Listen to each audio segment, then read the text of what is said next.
Hi, welcome to Film Files. My name is Sid, and today I wanted to talk about Beau is Afraid. I want to start off by saying that the director, the cinematographer, the lead actor, all of them did a really great job, excellent job setting the mood for this film. There are a lot of things this film does well. This film sets up a new structure for how comedy can work in film.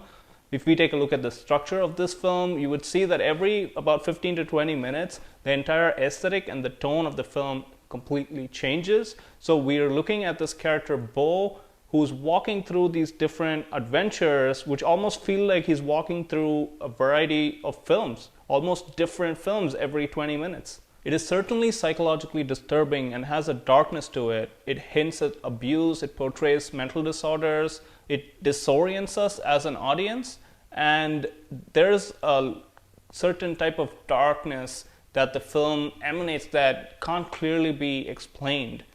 But the film is very funny. It hits the spot with the dark comedy. It is certainly the most unique black comedy that I've ever seen.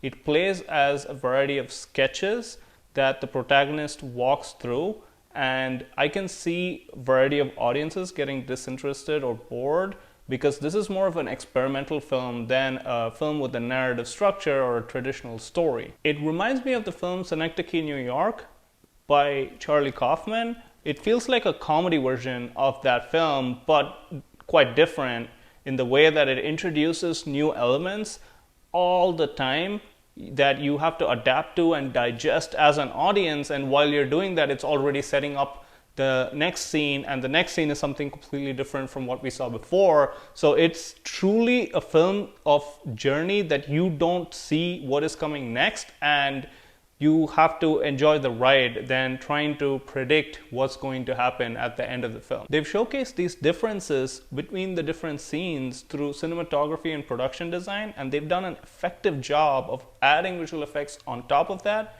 whenever it's necessary.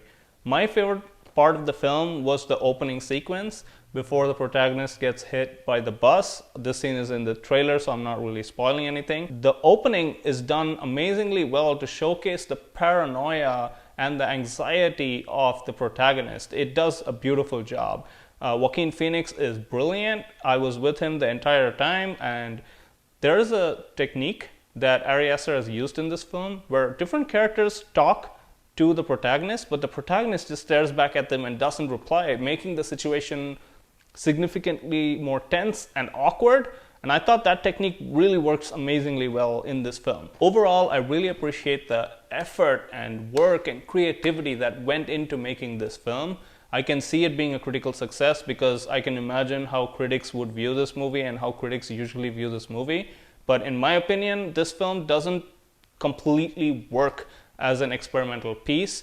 It's too fractured, and there is a little bit of a narrative mixed in with the experimental aspect of it, and it doesn't really juxtapose well. So for me, this would be a great attempt at an experimental film, but not one that completely works. So I would give this 4 out of 5, just A for effort mostly, not because everything that they tried worked, but the fact that they tried all of the different elements is amazing on its own. Guys, do you want to go ahead and hit that like and subscribe buttons right there? I'm sure you can find it. Can you find it? Cool, thank you.